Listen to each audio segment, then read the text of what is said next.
Bienvenidos a Good News, yo soy Karina de los Santos y el día de hoy voy a tener el gusto de entrevistar a Hugo Coya, presidente ejecutivo del Instituto Nacional de Radio y Televisión del Perú, con quien vamos a hablar acerca de su nuevo periodo y las novedades que traerá este año. Bueno, he asumido la presidencia ejecutiva del Instituto Nacional de Radio y Televisión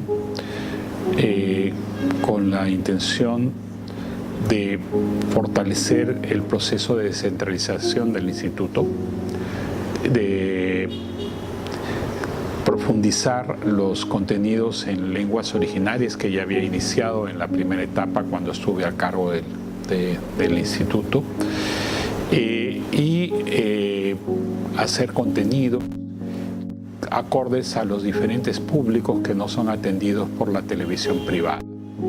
Pero básicamente, y el principal objetivo de mi regreso es hacer una televisión pública de la cual los peruanos nos sintamos realmente orgullosos. La televisión pública es aquella que piensa primero en el ciudadano y en sus necesidades. No es posible que en un país como el nuestro, con una realidad tan diversa como pluricultural y plurilingüística, no haya ciudadanos que tengan acceso al más elemental derecho para ejercer su ciudadanía, que es el derecho a la información y el sano esparcimiento en su lengua original. Entonces, en ese sentido, el rol de la televisión pública es pensar en ellos también. Me encontré con algunos procedimientos que se habían avanzado en la parte de la pluralidad, por ejemplo, que sí se había venido conquistando desde hace bastante tiempo. He tratado en lo posible de hacer más modernos los elementos audiovisuales acordes con los nuevos tiempos que corren en nuestra sociedad. Era muy burocrático todo, ¿no?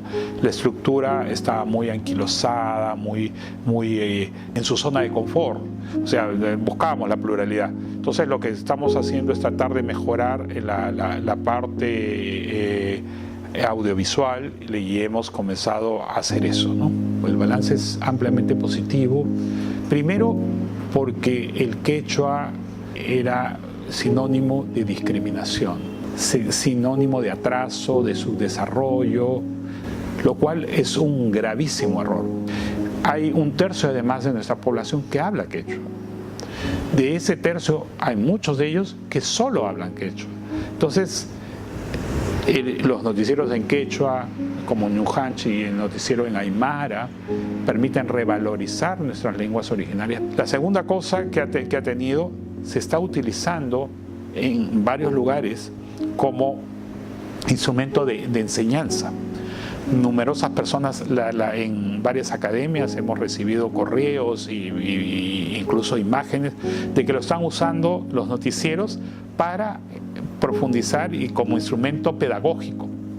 La diferencia con este proyecto, con los otros proyectos que se intentaron en la época militar, es de que el personal que trabaja en los programas de lenguas originarias no son personas que tienen como lengua materna el castellano, sino que tienen como lengua materna su lengua originaria.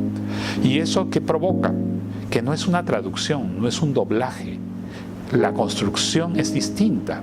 La televisión es importante también en la formación y el entretenimiento, el sano entretenimiento.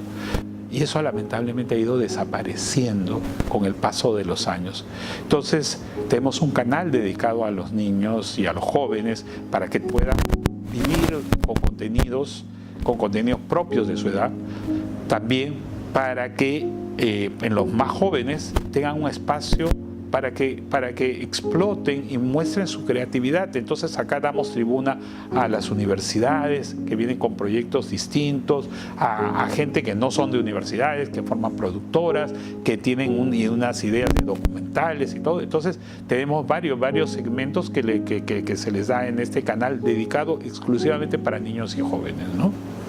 Colocarle etiquetas el periodismo constructivo, diríamos que hay el periodismo destructivo por oposición, y eso yo creo que no. O sea, el periodismo de por sí lo que hace es poner el foco sobre los hechos que consideramos relevantes para la sociedad. Y yo, en todos los años que tengo como periodista, más de 30 años, he tenido la oportunidad de cubrir noticias muy positivas, noticias conmovedoras, noticias terribles, pero yo no puedo decir, no voy a... Claro, esto puede ser de que surja como idea de que y ahí hay un sector que critica a toda esta prensa, dice que toda esta prensa, que la televisión solo muestra cosas malas. Bueno, yo creo que también nosotros hacemos una televisión ligeramente distinta, donde los enfoques son diferentes, pero no por ello no dejo de dar las otras noticias, porque entonces ahí sí estoy sesgando a la realidad, ¿no? Agradecemos el tiempo que nos brindó el periodista Hugo Coya y coincidimos en la importancia de que el periodismo debe mostrar una realidad completa. Por eso, desde nuestro espacio, Good News está encargado de difundir las buenas noticias que pasan día a día en nuestro país.